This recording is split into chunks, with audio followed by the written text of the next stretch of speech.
Hey everybody, what's going on? Bahroo here, back inside of Borderlands, the pre-sequel, and today we've got a little bit of news about what's going on with the UVHM DLC Pack. Now the UVHM is going to be free to all users, so it will be just a little downloadable thing that you will be able to just jump right into as soon as it is available on the 16th. But we got a little bit of details about what's going to be in this UVHM and what's different from this one from the previous version that was in Borderlands 2. Now, the Borderlands 2 version didn't come out till quite some time, and by then, you know, we had all of these overpowered builds and all of that stuff, so they wanted to try and curb that by increasing the enemy's health by a factor of 4. And a lot of the basic enemies started feeling really bullet spongy.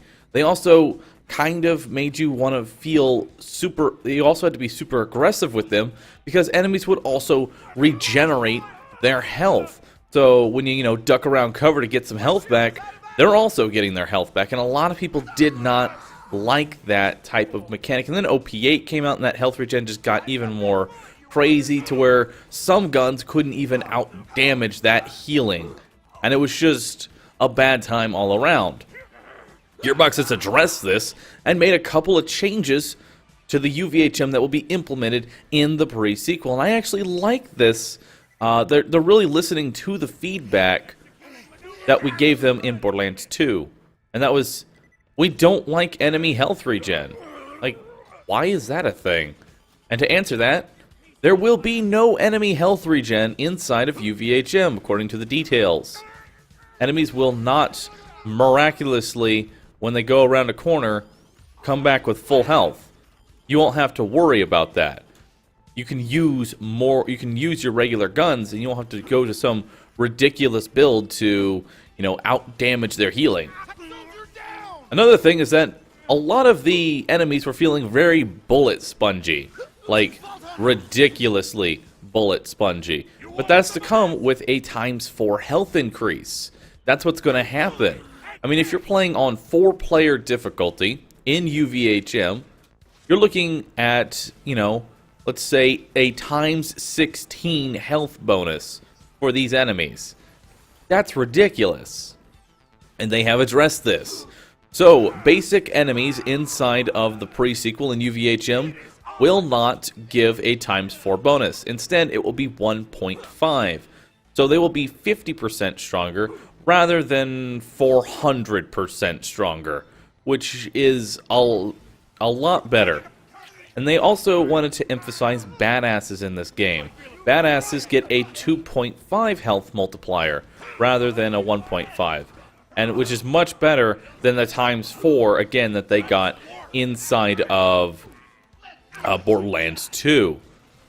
So they wanted to, what they said in here is they want to emphasize when a badass hits the field. You'll notice in the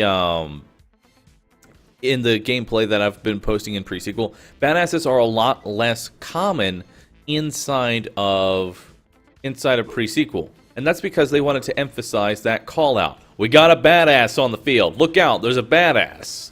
They wanted to emphasize that when a badass hits the field, you need to focus on him.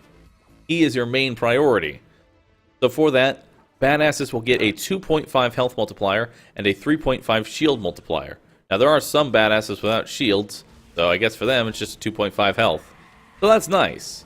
And I like that they're making that kind of a change. Again, this is a good thing that is to come, because one thing that really worried me when they said UVHM is coming to pre-sequel is, well, UVHM implemented a lot of changes that we didn't like. In fact, they implemented a hell of a lot of changes that nobody wanted. But now they're really addressing those, and we'll actually have a fun time. Now, with UVHM, the quest will be resettable.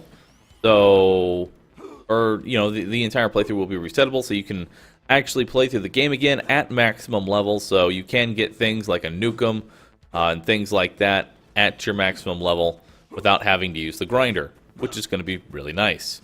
Now, in addition, they are looking at loot.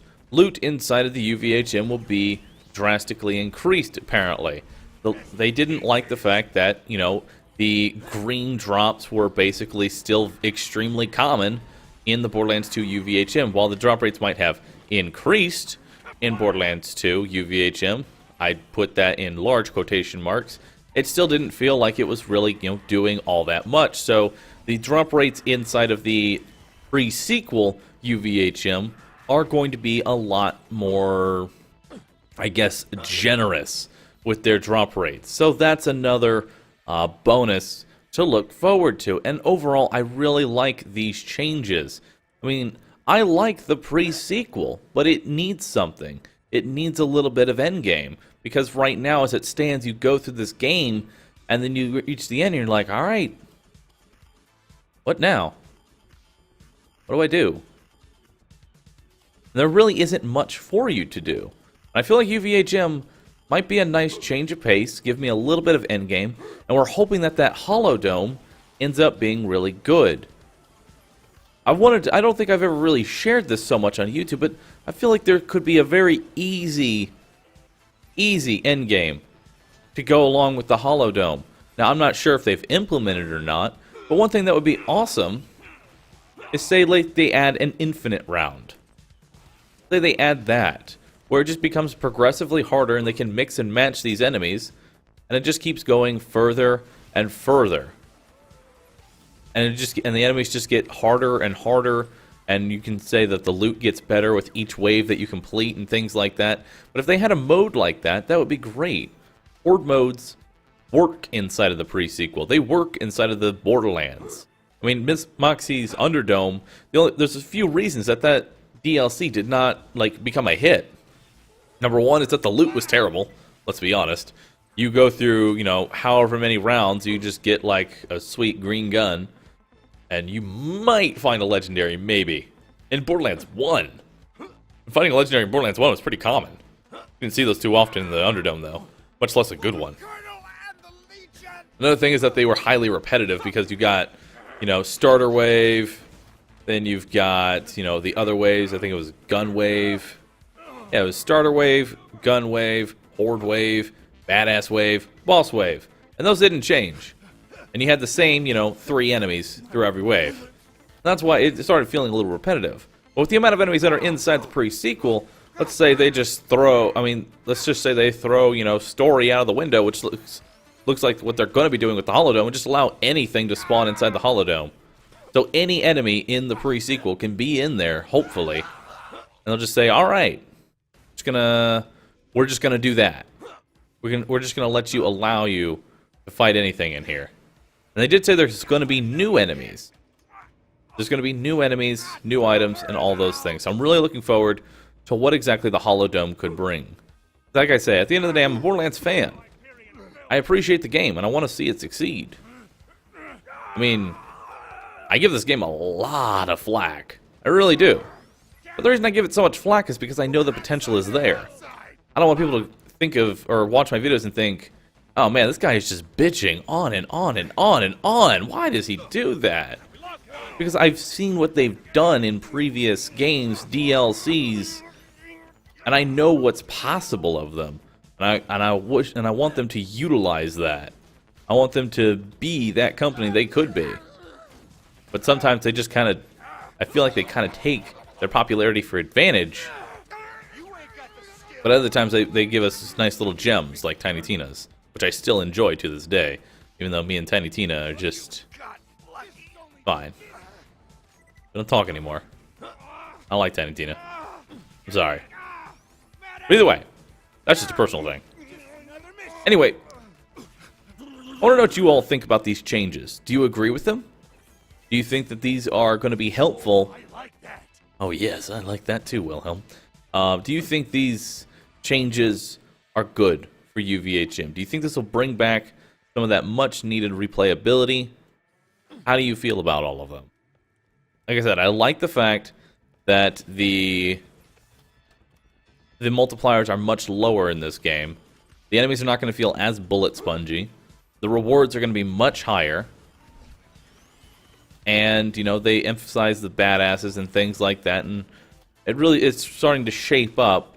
It sucks to say this, but it's starting to shape up like how TPS should have been on launch. This is starting to feel like a Titanfall type game. Titanfall in its current state is an amazing game. Like, holy hell. If it had launched like this, people'd still be playing it. But giving it all these updates this late kind of killed it for a lot of people.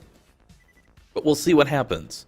We'll see what happens with the Holodome, and we'll see what happens with UVHM if it ends up bringing back that replayability that we've been asking for. Again, for those who just skipped to the end of the video, your question. I guess then you're not even going to realize, whatever. Your question. How do you feel about the changes inside of UVHM in this game versus the changes in Borderlands 2? What are you hoping to get out of the Holodome, assuming you haven't given up on pre-sequel already? I'm willing to see some good things happen. I'll give them the benefit of the doubt, like I always have. Because then they pull out things like Chromarax. That was awesome. So yeah. Let me know in the comment section below what you think. And yeah. And as always, that'll be the end of this commentary. I want to thank you all for watching. I appreciate it. I'm bad with words, as always. But thank you all for watching. If you enjoyed this video, be sure to hit that like button. Help support me in what I do. As always, don't forget to subscribe. Future content. Thank you all for watching, and I'll catch you all in the next video. Later.